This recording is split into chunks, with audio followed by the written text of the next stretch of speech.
সম্মানিত সুধী, অন্য কাউকে নতুন পোশাক পরতে দেখলে এ দোয়া পড়বেন। তুবলি ওয়াইখলিফুল্লাহু তাআলা।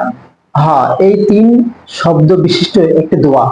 তুবলি ওয়াইখলিফুল্লাহু তাআলা এর মানে তোমাকে এই পোশাকে পুরাতন বানাক।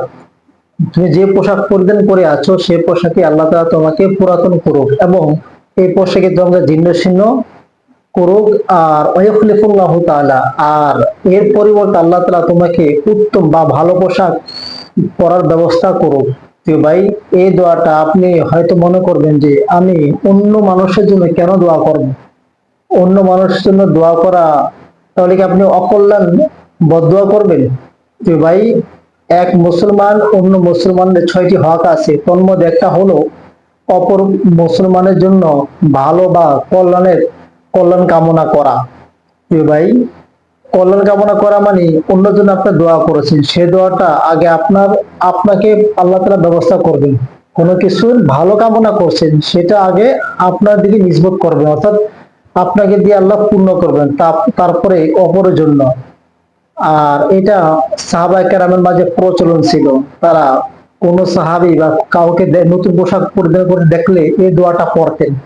এই দোয়া পড়া মানে আল্লাহ তাআলা তাকে যেন দীর্ঘ হায়াত দান করুক, দীর্ঘ নেক হায়াত দান করুক, এটা করা। যে ভাই, আপনি যদি অন্য মুসলমান হওয়া সত্ত্বেও অন্য মুসলমানের দুঃখ কষ্টে আপনি অন্তর না কাঁপে।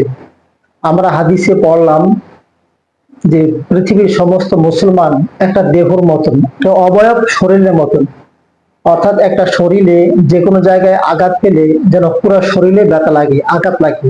এমনি ভাবে আপনার সারা বিশ্বের যে কোনো প্রান্তে মুসলমান যদি আপনার কষ্ট স্বীকার করে, আপনার লাঞ্ছিত, বঞ্চিত, তিরস্কৃত হয়, অপমানিত হয়, তাহলে আপনারও অন্তর বা আপনার আফসোস করা উচিত। যদি আপনি কোনো কিছু করতে পারবেন না, তারপর আফসোস করা উচিত।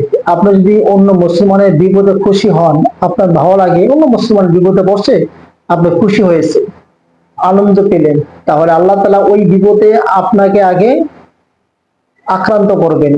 অন্য মুসলমানের বিপদে খুশি হওয়া মানে কি, সেই বিপদে আল্লাহ তাআলা আপনাকে একদিন বিপদে ফেলেয়া বিপদে ব্যবস্থা করে এরপর আপনাকে আল্লাহ দুনিয়া থেকে উঠিয়ে নেবেন।